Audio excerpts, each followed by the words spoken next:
नमस्कार मित्रांनो, मी तुमचा मित्र वीरेंद्र मोहिते पाटील आणि तुमचं स्वागत आहे आपलं मिस्टर डॉक्स या चॅनलवर. तर आज आपल्या इकडे जे पाहुणे आलेले आहेत, ते मुंबई विक्रोळीवरून आलेले आहेत. तर चला त्यांच्यासोबत गप्पा मारूयात, त्यांच्यासोबत घडलेले अनुभव ऐकूयात. नमस्कार मॅम, नमस्कार. काय आपलं नाव? अलका मागुत बनसोडे. बरं, आणि काय करता तुम्ही? मी अंगणवाडी सेविका आहे म्हणून काम करते. बरं, आणि मूळ गाव कुठलं तुमचं? मूळ गाव सांगोला आहे, सोलापूर जिल्हा. बरं, आणि मग मुंबईत कधीपासून राहता तुम्ही? मुंबईत जन्मापासून मुंबईत आहे आम्ही. बरं. जन्मला. काय काय कसे अनुभव घडले आणि पहिला अनुभव कुठला होता तुमचा? पहिला अनुभव म्हणजे 2021ला तो घडलेला आहे. आमच्याकडे रात्रीचं पाणी येतं. पाणी भरल्यानंतर मग वॉशरूमला गेलेली तिकडे.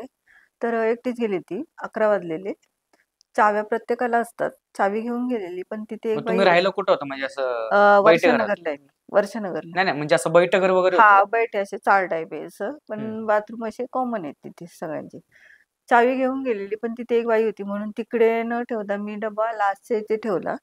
तिथे विचारलं कोण आहे का आतमध्ये? तर आतून फक्त हूं करून आवाज आला. तर मी म्हणलं असेल कोण, म्हणून मी बाहेर तिथे जाऊन उभी राहिली. आणि फर्स्ट बाथरूम मधली मग ती बाई, ती नंतर लॉक करून पण गेली. तरी मी तिला बोलली नाही का लॉक करू नका, माझ्याकडे चावी आहे माझी करून. मी तिला काहीच बोलली नाही. ती लॉक लावते, ती जास्तपर्यंत मी तिला बघत राहिली, तिथेच उभी राहिली. मग नंतर म्हणलं ही बाई आली नाही अजून, 15-20 मिनिटं झालेत. मग नंतर मी बघायला गेली, तर दरवाजा ओपन होता. तर माझ्या अंगावर अक्षरशः काटा आला त्यावेळी. मग मी मग असं पण झालं असेल ना, की पहिले तुम्ही गेला असाल त्यावेळेस कोणतरी असेल आणि नंतर निघून गेल्यानंतर परत तुम्ही आले का? तुम्ही तिकडेच होते थांबलेले? मी तिथेच होती थांबलेली. अच्छा. आणि एंट्रीचा दरवाजा एकच आहे ना, मग ती बाई पण तिथून जायला पाहिजे ना. तसं झालंच नाही. ती बाई माझ्या समोरून गेली. फर्स्ट ह्याच्यावरतीने ती बाई माझ्या समोरून गेली आणि त्याची चावी माझ्याकडे होती. पण ती लॉक करोस्तोपर्यंत तिला मी बोललीच नाही का तुम्ही लॉक करू नका, माझ्याकडे चावी आहे करून. असं मी तिला बोललीच नाही. ती जास्तपर्यंत मी बघत राहिली. नंतर ती बाई तिथं म्हणली ही आली नाही म्हणून बघायला गेली. तर दरवाजा ओपन होता. तर ते बघून जरा मी घाबरली. अंगावर म्हणजे काटा आला. मग मुलीला घेऊन आली मी. ती म्हणली काय झालं? म्हणलं चल तू. मी तिला काही सांगितलं नाही. मग नंतर आम्ही घरी गेलो. मग हातपाय वगैरे मी धुतले आणि ते लेगिन्स घातलं होतं, टाईट होतं ते. नंतर ते तसं वळवायला लागलं. म्हणलं काय वळवते म्हणून वरती हे केलं. त्यातून एवढीशी घुम निघाली. ती झटकली मी. ती गेली घरात कुठे आता तसं. आणि त्याच्यानंतर मग हप्ताभराने मग तो प्रकार एक चालूच झाला. म्हणजे कशी सुरुवात काय झाली? काय काय झालं एक्झॅक्टली? सुरुवात म्हणजे असं आपण खाजलं रॅशेस कसे होतात नखाचे, तसे रॅशेस आहे ना कुठे पण होणार. तोंडावर, हातावर आणि एवढे आहेत ना हे पाय, मांडीवर कुठे पण होणार. ती जागा अशी गरम होणार, असं गरम वाफ अशी खेचणार तिथून. तोंडावर पण कधी कधी रॅशेस यायचे. म्हणजे असं काय होतं, मला वाटलं पित्ताचा त्रास आहे मला. हो. तर मला वाटलं पित्त आहे करून. तर मी औषधं घेतली. झालं थोडे दिवस झालं ते ठीक व्हायचं. आणि नंतर मग ठीक झालं. तर म्हणलं झालं गेलं असेल. पण नंतर मग नॉनव्हेज ज्यावेळी मी खाणार ना, त्यावेळी मध्ये हमखास मला होणार. तर ज्या दिवशी मी नॉनव्हेज खाणार ना, तर त्या दिवशी पण तसंच व्हायचं. असं मी माझं स्वतःच ऑब्झर्व करायला लागली. करून असं का होतं? तिखट जास्त खाल्लं, ते नॉनव्हेज खाल्लं का तसं रॅशेस यायचे. म्हणले हे याची ॲलर्जी वाटतं मला. मग पुन्हा औषध घ्यायची. ते पुन्हा तसंच जायचं. मग नंतर हे हातावर असं जळवात कसं होतं, रेषा पडतात. अशी खाज येते एकदम त्याला. खाज आली ना असं कुठे पण असं खाजवलं ना असं फणीनी, सुरीने सुद्धा खाजवायची मी त्याला. बापरे! हा, इतकी खाजवायची. मग त्यावेळी खाजवलं ना ते रक्तच निघणार त्यातून. काम म्हणजे करायला म्हणजे पाणी जरी लागलं ना तरी असं जळजळ व्हायची. मी अक्षरशः हातात ग्लोव्ज घालून काम करायची. पायामध्ये पिशवी बांधायची. असं जवळजवळ कंटिन्यू 2 वर्ष चालू होतं ते. तर मला काय वाटलं हे पावसाच्या पाण्यामुळे होतंय का कसली ॲलर्जी झाली म्हणून होतंय. मी काय एवढं हे केलं नाही आणि देवधर्म काही मी मानत नाही. मी घरात अगरबत्ती पण लावत नाही कधी. तर तसं झालेलं. तर मग नंतर मग औषधं वगैरे खूप केली. 10-15 हजार म्हणजे त्याचेच गेले. कधी राजवडीला जाणार, कधी प्रायव्हेटमध्ये घेणार. थोडा वेळ म्हणजे तसं वाटतं बरं. नंतर परत तसंच होणार ते. आणि तब्येत तर एकदम डाऊन होत होती माझी त्यावेळी. आणि जेवण पण म्हणजे भरपूर खाणार मी त्यावेळी. सकाळचा नाश्ता, दुपारचं पण भरपूर खाणार मी. पण भरपूर जेवतो पण भूक अशी पोट भरल्यासारखं वाटतच नव्हतं. तेवढ्या पुरतं वाटायचं, नंतर झालं परत तसंच. असं म्हणजे ते जवळजवळ 2 वर्ष ते चालूच होतं. असं मग असं ते वारीवरून वगैरे येतात ना, तसा एक माणूस आहे ना, जीवदानीवरून आला होता तो तिकडून. ते परडीसारखं घेऊन आलेला आणि तो येऊन बरोबर दरवाजातच उभा राहिला. दिवसा? हो, 10:30-11च्या दरम्यान. तर मी लादीत पुसत दरवाजापर्यंत गेली आणि मग तो दारातूनच ते सगळं सांगायला लागला. मग आता म्हणलं बाजूच्या ऐकते म्हणून मी त्याला घरात बोलवलं. तो बसला तिथे. मग काय असं सांगत होता म्हणजे दारातून? अ, दारातून तो काय सांगत सांगत होता? होता, "तुमचं मन म्हणजे खूप मोठं आहे आणि ही अवस्था तुमची जी झालेली आहे ना, ते कोणीतरी केलेली आहे तुमची अवस्था. तुम्ही स्वतः हे झालेलं नाही." तर मी त्याला दाखवलं असं-असं हे करून. तो म्हणतो, "हा तोच प्रकार आहे करून." असं. आणि म्हणतो, "तो फॅन जरी तुमचा फिरतो ना, तुम्ही इथं जे बोलता, ते तिथपर्यंत जाते." हां, फॅनचा आणि बोलाचा काय संबंध मग? तर म्हणतो म्हणजे ज्यांनी केलंय ना, हे म्हणजे आपण इथे बसून तिकडं खबर जाते ना, अशातला प्रकार. असं तो बोलत होता. हं. तो माणूस बोलत होता असं मला. तर मग नंतर त्याने काय ते हे केलं काय, हळद-कुंकू दिला. त्याला पैसे दिलेले मी. ₹100 दिले. मग त्याने त्याच्याकडचे ₹10 मला दिले. हळद-कुंकू ते पुडीत बांधून मला ठेवायला सांगितले. अजून ठेवले मी जपून ते. तसं ठेवले मी ते जपून. तर त्याच्यानंतर म्हणजे रात्रीचं मी माझं काम करत बसेल, लिहायचं वगैरे काय असलं ना, तर रात्रीची लिहत बसायची. मग ते 1:30 जे होते ज्यांनी तुम्हाला सांगितलं, हां. मग तुम्ही त्यांना विचारलं नाही का कुणी केलं, काय केलं ते? ते घरच्यांनी केले बोलले. आणि माझे मिस्टर वारल्यानंतर जरा घरचे वाद आमचे चालू होते. घरचे वाद म्हणजे पिटी केस, पेन्शन याच्यावरून चालू होते. 3 वर्ष त्यांच्यामध्ये राहिली मी. सासू-सासरे, नणंद यांच्यामध्ये राहिली मी. बरेच वाद होत होते आमचे. मग नंतर काय त्यांनी केस वगैरे टाकली. सीनियर सिटिझनच्या ह्याने. निकाल त्यांच्या बाजूने लागला. मग तिथून निघालो आम्ही. मग माझ्या मिस्टरांनीच घेतलेला रूम होता. त्या रूममध्ये मी राहिली. तो रूम मी माझ्या नावावर केला. हे पण त्यांना म्हणजे पटत नव्हतं. आम्हाला न विचारता तू का केलं? असं होतं. तर त्यांनी सांगितलं, "तुमच्या घरचीच आहेत करून." आणि म्हणलं, "असेल करून, त्यांनी केलं असेल, हे असे वाद होतायत." असं माझ्या डोक्यात होतं. म्हणून म्हणलं, मी तेवढं काही हे केलं नाही. म्हटलं, "जाऊ दे, त्यांचं त्यांच्याकडे." असं. मग रात्रीची ज्यावेळी मी अभ्यास करत बसायची 1:30-2 पर्यंत. तर एकदा म्हणजे हे लोकं झोपले आणि मग असं काहीतरी पास झाल्यासारखं दिसलं, व्हाईटवालं. असं एकदम पटकन गेलं. असं 2 वेळा झालं. त्याच्यानंतर मी जागतच नाही रात्रीची. आणि एकदा माझ्या मिस्टरांचा फोटो होता ना, तिथे पण असं पाच झाल्यासारखं झालं काहीतरी. व्हाईटचंच झालं. असं 2 वेळा झालं. त्याच्यानंतर रात्रीची मी सहसा जागतच नाही करून. असं झालेलं. आणि नंतर म्हणजे हे जवळ-जवळ 2 वर्ष चालू होतं. ह्या औषधाला म्हणजे जवळ-जवळ ₹10,000-15,000 माझे गेलेत. कधी राजवाडीला ते जायचं. तुम्हाला जळजळ वगैरे व्हायची, खाज व्हायचं ते? हो, खूप. हात पूर्ण माझा काळा झाला होता ते. हात, पाय, पायाचे तळवे आणि हात असं. आणि त्याच्यामध्ये म्हणजे अगोदर त्यांच्यामध्ये होती सासू-सासऱ्यांमध्ये तर ते केस टाकलेली मी. माझ्या मिस्टरांचे 2 रूम आहेत घेतलेले. तर ते सासूच्या नावावर लाईट बिल होता. तर त्याच्याबद्दल पण मी केस टाकली होती. आणि हा रूम माझ्या मिस्टरांच्या नावावर होता. तो माझ्या नावावर झाला. तर त्या रूमची टाकली होती. मग असं हे सगळं व्हायला लागलं. परत हा मुलगा शाळेत जातो, त्याला शाळेत सोडवायला मी सकाळची उठलेली, सकाळी 6:00लाच. मग उठली, ते गळ्यात चैन होती माझ्या आणि असं छोटंसं मुळ होतं. तर ती चैन आहे ना, उठली मी ना, तर फासा न निघता ती चैन माझ्या गळ्यातून पडली. गळून पडली? हां, ती गोधडीत पडली तिथे कुठे आणि त्याच्यामध्ये लॉकेट होतं. ते लॉकेटचा पण फासा असतो ना त्याला, तो पण फासा न निघता ते लॉकेट वेगळं झालं. ती चैन एका बाजूला आणि लॉकेट एका बाजूला झालं. ते वेगवेगळ्या ठिकाणी पडलं ते. तर चैन पडली हे मला माहिती. मी म्हणलं आता पडली ती चैन म्हणलं याला सोडून येते नंतर बघते. गोधडी उचलली तर त्याच्यात होतं आणि ते लॉकेट त्या दिवाणच्या खाली तिथून ते भेटलं मला. मग तर म्हणलं हे काहीतरी वेगळं आहे करून असं. मी सांगितलं एका बाईला म्हणजे जी देवऋषी ती बघते. तर तिला सांगितलं म्हणलं असं-असं होतंय करून. असं म्हणजे माझ्याच बाबतीत होतंय करून असं. केस वगैरे टाकली ते बोलली तिला. तर ती म्हणली, "ती केस तू आहे ना करू नको, ती पाठीमागे घे. त्याच्यामुळे आहे ना तो घात होणार तुझा." असं. म्हणजे ते लोकच करतायत असं तिने स्पष्ट सांगितलंय त्या बाईनी. मग ती केस मी बंद केली, क्लोज केली. ती केस नाही केली मी. ती केस बंद केली. मग ती बोलली, "असा-असा उतारा करावा लागेल" वगैरे असं. जवळ-जवळ किती 30,000 खर्च सांगितलेला तिने. आता ही पोरगी पर्मनंट कामाला नव्हती, टेम्पररी जायची. माझं अंगणवाडीचं म्हणजे मानधन होतं. तर त्याच्या पैशाची अरेंजमेंट करत तोपर्यंत आमचे 5-6 महिने गेले तोपर्यंत. नंतर ह्या मुलाचं चालू झालं. त्याला म्हणजे फिटचा प्रॉब्लेम आहे ऑलरेडी 4.5 वर्षाचा असल्यापासून फिटचा प्रॉब्लेम आहे. मग त्याच्यावर तुम्ही उपाय वगैरे काय बघितले नाही का त्या गोष्टींवर? कोणं? जे तुम्हाला ते तुम्ही डॉक्टरांकडे गेलात ते जे तुम्हाला सगळं खाजवत वगैरे होतं हां, मग द्यायचे ना आणि क्रीम. जे तुम्हाला वाटत होतं की काहीतरी ते पास वगैरे होते, मग ते तुम्ही कोणाला विचारलं नाही का त्या सगळ्या ते गोष्टींबाबतीत? पास वगैरे होतं ना, ते एवढं मनावर घेतलंच नाही मी. म्हणलं असेल काहीतरी, नाहीतर मला भास झाला असेल असं. ते पण मी एवढं मनावर नाही घेतलं. पण ज्यावेळी ती चैन फासा न निघता पडली ना, त्यावेळी मी घाबरली.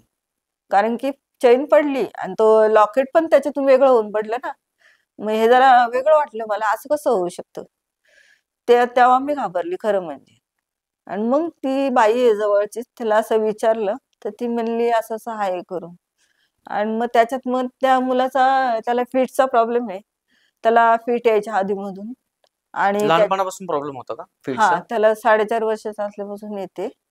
आणि त्याचं पण तसंच वॉशरूम आमचं बाहेर आहे ना, तर त्याला एकटं नाही पाठवत. तो जरी आतमध्ये गेला ना, मी बाहेर उभी राहते. तो असं जायचा आणि बरोबर नेमका 12 7:30 पावणे 8 जायचा. आणि आम्ही काय एवढं हे नाही घेतलं. म्हणलं हाच कसं म्हणलं येत असेल त्याला, जातो करून तो. रोज? हां, रोजचा तो टायमिंग त्याचा, रोजचा. एकदा तर 3ला 3ला सुद्धा त्याला मी घेऊन गेली त्या दिवशी. मग एकदा तो उठलेला किती 2:30ला. म्हणलं चल करून. तर ही बोलली, "नाही त्याला नेऊच नको." मुलगी न तुमची? हां, ही मुलगी म्हणली, हं. "नेऊच नको त्याला." त्याला नेलंच नाही. मग तो उभाच होता तिथं. मग नंतर म्हणलं, "झोप तू, सकाळ 4 वाजले ना का मी नेते तुला." मग सकाळी 4ला म्हणलं, "चल." तर नाही आला तो. 4 वाजले तर नंतर नाही आला.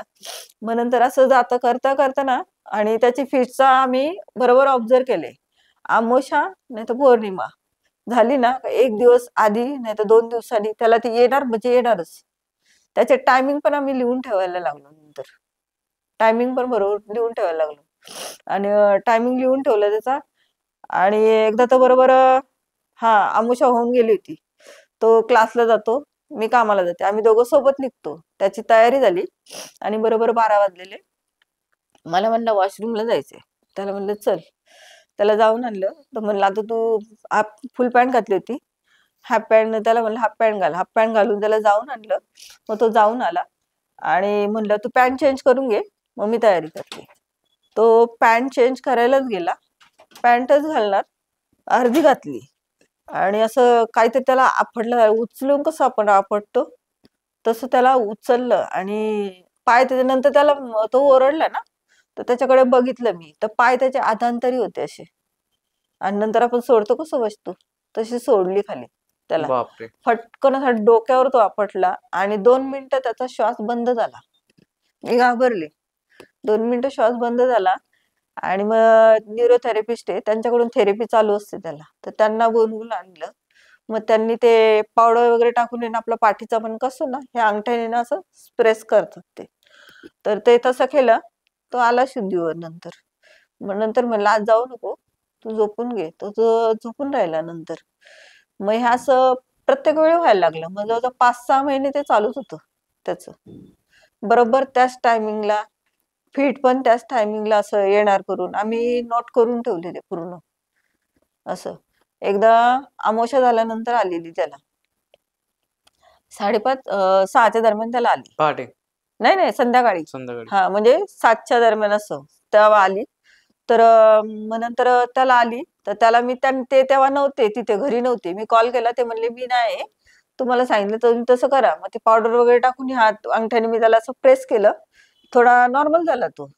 पण तो नॉर्मल झालाच नाही. ते काहीतरी लागल्यासारखं कसं असं बघतो माणूस एकदम एकदम ह्यानी, असं एकदम रागाने हे वगैरे. तसं तो माझ्याकडे बघत होता आणि तेव्हा घरात कोणच नव्हतं. मी आणि तोच होतो आणि मुलगी कामाला गेलेली. नंतर मग तो असा रागाने बघायचा माझ्याकडे. त्याला हात लावला, बॅलन्स त्याचा जायचा ना, म्हणून मी त्याला हात लावत होते. तो माझा हात एकदम झिडकारून दिला त्याने. मग नंतर जे न्यूरोथेरपिस्ट आहे ना, त्यांची मिसेस असं बघते वाटतं. तिला कळतं. तिला बोलवून आणलं. मग तिला बोलवून आणलं. मग ती म्हणली, "भंडारा घ्या ते." मग ते भंडारा लावला आणि मग म्हणली, "ते पाण्यात टाकून त्याला पाजा." मग त्याला पाजलं. मग तो थोडा नॉर्मल झाला. पण तरी पण असा-असा बघत होता तो एकदम असं. मग नंतर तो झोपला. मग एक जण ते देवऋषी आहेत आमच्या इथे. ती बाई मला काय म्हणली, मग तिला पण एकदा दाखवलं असं का होतं.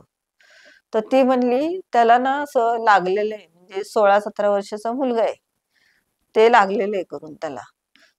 मग शनिवारचं ते काय लिंबू उतरवायला सांगायचे, कधी नारळ, कधी भाकरीचा तुकडा, असं काळं लावून शनिवारचं. मग ते पण आम्ही सतत म्हणजे करत होतो, ते त्याचं चालूच होतं. ते फिट वगैरे यायचं हे सोडून त्याच्यामध्ये अजून काय काय तुम्हाला बदल वाटले काय ते? तुमच्या मुलामध्ये? फिट वगैरे यायची एक हा पर्टिक्युलर टाइमलाच हा ना हा हा मध्ये, ते सोडून अजून काय काय तुम्हाला बदल वाटले मुलामध्ये? त्या सोडून ना त्याच्यामध्ये म्हणजे आपण जे आता आपण बोलतोय आपण त्याला, आता त्याचं चुकलंय ते आपण त्याला बोलणार ना, तो मान्य करणारच नाही, तो उलट बोलणार, असं त्याचं चालू होतं. आंघोळीला गेला का लवकर बाहेर येणार नाही तो तिथून, आपण त्याला आवाज दिल्याशिवाय येणारच नाही तो बाहेर. आणि पहिलं असं व्हायचं का? नाही, पहिलं नव्हतं होत तसं. सगळं नॉर्मल? हा, पहिलं म्हणजे नॉर्मल होतं. फिट जरी आली तरी 15-20 मिनिटांनी हे झालं ना, का तो त्याचा नॉर्मल व्हायचा. पण हे बिहेवियर म्हणजे त्याचं एकदम हेच होतं. उलटं उलटं बोलणार. परत 2-2 दिवस अंघोळ करत नव्हता. तेच कपडे ठेवायचे अंगावरती. त्याला किती पण बोललं ना, तेच कपडे अंगावर ठेवायचे. 2 दिवस दिवस अंघोळ नाही करायची. आणि जी वस्तू मागितली ना, का ती वस्तू त्याला आता म्हणजे पाहिजे म्हणजे पाहिजेच. त्याला बोललो ना, अरे नंतर आणून देणार. मी बोलली ना, तो ऐकणार, पण ती बोलली तर नाही ऐकणार. तसं. ती बोलली का त्याला जास्त राग येतो, असं होतं. ते. मग त्याचं फिटचं असं ते चालूच होतं. मग एक जण मला म्हणले, त्याला ना खंडोबाच्या मंदिरात न्या. तर कुर्ल्याला आहे ते खंडोबाचं मंदिर. तिकडे मी नेत होती त्याला. रविवारचाच असतो तो. तर रविवारची न्यायची. मग तिथे काय भंडारा आणि 5 लिंबू घ्यायला सांगितलेला आणि तो माणूस ते त्याच्यावरून उतरवून टाकायचा. तर तो आतमध्ये यायला येत नव्हता. मग त्याला जबरदस्ती न्यायचं तिथे. मग भंडारा लावला ना, मग ते रस्त्याने जास्तपर्यंत पुसून टाकणार. मला चुरचुरतंय, हे होतंय, ते होतंय असं तो पुसून टाकणार ते. मग नंतर सतत नेत राहिली ना, तो थोडं म्हणजे मग आदल्या दिवशीच विचारणार, "आज जायचंय का? उद्या जायचंय का आपल्याला?" सॅटर्डेलाच विचारणार तो, "जायचंय का?" तर म्हणलं, "हां, जायचंय" करून. मग तेव्हा काय नव्हतं एवढं होत तो. आणि ज्यावेळी त्याला ते फिटच्या दरम्यान ते चालू होतं ना, त्याला ती फिट आली, तर त्याला ऍडमिट केलं ना, 3 दिवस तो आयसीयू मध्ये होता. असं 2 वेळा प्रकार झालाय तो. बीपी त्याचा नॉर्मल होतच नव्हता. तो ऍडमिट केलं का 3 दिवस तो आयसीयू मध्येच. मग ही पोरगी तिच्या कोणत्या मैत्रिणी बरोबर कोणत्या साकीनाक्याला कोण दर्गा आहे तिकडे गेलेली. म्हणजे असं प्रत्येक वेळी होतं म्हणून बघायला गेली. तर त्या माणसाने सांगितलं त्याला, म्हणजे त्याने पण तेच सांगितलं, एक मुलगा आहे, ते लागलेले आहे त्याला. आणि तो तो सरळ सरळ ह्या भाषेत म्हणला का, "वो उसको लेके जाएगा." असं ह्या भाषेत बोलला. आणि ती तिकडून जाऊन आली आणि त्यावेळी तो आयसीयू मध्ये होता. मग त्यावेळी जरा थोडे आम्ही घाबरलो असं. मग तो घरी आल्यानंतर ती देवऋषी करते ना ती बाई, तिच्याकडे मी गेली परत. म्हणलं तिकडे जे पण तुमच्या बाजूवालीने सांगितलं होतं ते? हा, म्हणलं त्यावानी पण असंच सांगितलं मावशी म्हणलं. तर ती म्हणली उतारा वगैरे करावा लागेल करून. मग त्यावेळी मग पैशांची थोडी जुळवाजुळव केली. जवळजवळ 30,000 तिने सांगितलेले. बापरे! हा, 30,000 सांगितले. मग तो उतारा वगैरे ते आम्ही केला, त्याचा केला, माझा केला उतारा. मग त्याच्यानंतर थोडं जरा नॉर्मली करून असं. आणि तो ज्यावेळी ऍडमिट होता, मग मुलगी टिफिन आणायची मला, त्याचा तर तिकडून होता, मला टिफिन आणायची. त्यावेळी त्याला ऍडमिट केलं. ती रात्री 9:30-10 ला घरी आली आणि दूध होतं फ्रीज मध्ये, म्हणून तिने तापायला ठेवलं आणि थोडं म्हणजे झोपते असंच झोपली तिथे. तर खाली पडली ती.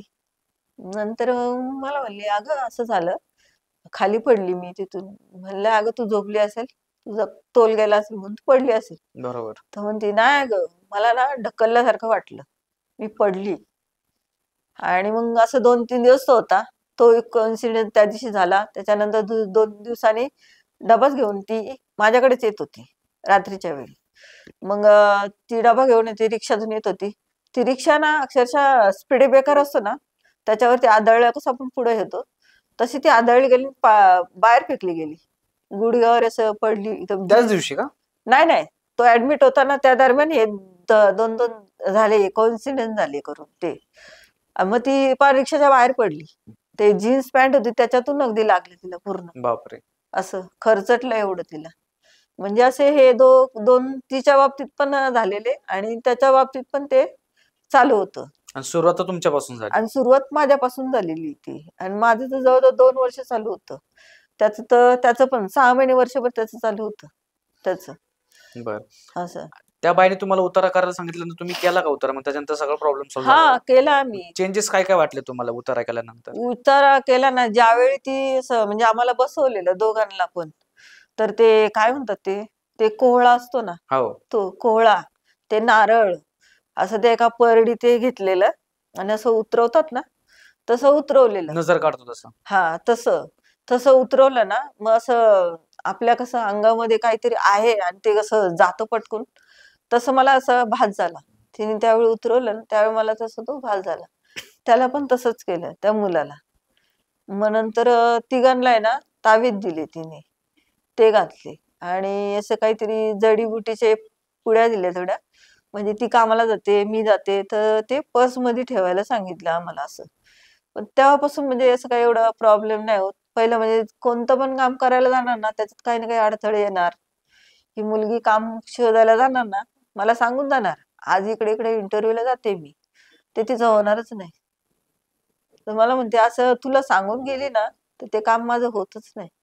मग 2-3 वेळा ती मला सांगून गेलीच नाही. असं झालं. परत पीटीकेचं पण 2 वर्ष तिचं रखडलेलं पीटीकेचं. फाईल पेंडिंग ठेवलेली. बरेच काही प्रॉब्लेम त्याच्यामध्ये येत होते. असं घरचे पण थोडे अडथळे करत होते पेन्शनसाठी. असं होत होतं. मग 2 वर्ष रखडलेली. मग असंच एक बीएमसीचा बहिणीच्या ओळखीने बीएमसी मध्ये माणूस आहे, त्याला सांगितलेलं. मग त्याच्याकडून ते काम आम्ही करून घेतले. जवळजवळ फक्त पीटीके साठी 1 लाख भरले. बापरे! मग आमची तुम्ही आता सिंगल पॅरेंट आहात ना तुम्ही? हा मग तुम्ही पैशांची जुळवाजुळव कशी काय केली सगळी? कसली पैसे द्यायची वगैरे सगळ्या पैसे गोष्टींची? द्यायची ना, माझे ऑलरेडी म्हणजे थोडे थोडे इन्व्हेस्टमेंट मी करत होती ना, हम्म. ते पैसे, ह्या मुलीचा पगार, असं करून आम्ही पैशाची जुळवाजुळव केली. आणि बर. मग नंतर त्या बाईला दिले. मग त्याच्यामध्ये जवळ 5-6 महिने आमचे गेले ना त्याच्यामध्ये. आता ती बोलली ना, लगेच आपल्याकडे तेवढे अवेलेबल नसणार ना असं. तर ते पीटीकेचं पण 2 वर्ष तिचं रखडत रखडत चाललं होतं. आता ह्या सप्टेंबरला वर्ष होईल, पण अजून आम्ही कोणाला सांगितलेलं नाही बर. असं. मग आता पहिल्यापेक्षा आता प्रॉब्लेम कमी आहेत. आता कमी आहे आता पण म्हणजे. प्रॉब्लेम आहेत. हा पण प्रॉब्लेम आहेत. नाही नाही, आता काहीच प्रॉब्लेम नाही. कसं असं म्हणजे आता टेन्शन फ्री वाटतं एकदम. असं काही प्रॉब्लेम नाही करून फायनान्शियल असं. वगैरे पण काय हा प्रॉब्लेम? फायनान्शियली पण काहीच नाही प्रॉब्लेम असं. 2 मुलं पण सोबत आहेत. हा 2 मुलं पण सोबत आहे. आणि कसं मेडिक्लेम वगैरे काढून ठेवलेलं ना, त्याच्यामुळे त्याच्यासाठी मी काढून ठेवलेलं माझ्यासाठी पण. तर कधी असं असलं ना, मग ते मेडिक्लेम असतो त्याच्यामुळं हे नाही असं. टेन्शन नाही कुठलं. हा त्याच्यामुळे टेन्शन नाही काही जास्त. बरं, तर हे होते तुमचे अनुभव. हा तर मित्रांनो, हे होते मॅमचे अनुभव आणि खूप भयंकर अनुभव होते. घरातल्याच गोष्टी होत्या. घरच्या लोकांनी केले होते. त्याच्यामुळे त्यांना खूप प्रॉब्लेम फेस करावे लागले आणि त्यांच्या मुलांनाही त्या गोष्टींना फेस करावं लागलं. पण त्या एवढ्या स्ट्रॉंग होत्या, की त्यांनी सगळ्या गोष्टी प्रॉपर कव्हर केल्या. मुलांना पण त्यांनी चांगलं सहकार्य केलं. मुलांनी त्यांना चांगलं सहकार्य केलं. जेणेकरून त्यांचं आज कुटुंब व्यवस्थित आहे. त्यांनी थोडासा वेळ दिला आणि त्यांना पहिल्या देवावर विश्वास नव्हता. नंतर त्यांनी थोडाफार विश्वास ठेवून सगळ्या गोष्टी केल्या. त्याच्यामुळे सगळ्या गोष्टी व्यवस्थित झाल्या. तर आपल्या चॅनलच्या मार्फत तुम्हाला हेच सांगणं असतं, की आपल्या व्हिडिओतून तुम्ही काही ना काही शिकत राहावा आणि Google फॉर्मच्या मार्फतच मॅम आपल्याकडे आलेल्या आहेत आणि भरपूर लोकांना मध्यंतरी खूप कॉल वगैरे गेलेले नाहीत किंवा खूप लोकांचं शूटही कॅन्सल झालं आहे. त्यांच्याकडे आमच्या टीमचे नंबर गेले असतील किंवा जर तुम्हाला परत यायचं असेल तर आम्हाला Google फॉर्मच्या मार्फत तुम्ही परत कॉन्टॅक्ट करू शकता किंवा Instagramला पण तुम्ही मेसेज करू शकता. तर चला आता आज आपण इकडेच थांबूयात. धन्यवाद. जय हिंद, जय महाराष्ट्र.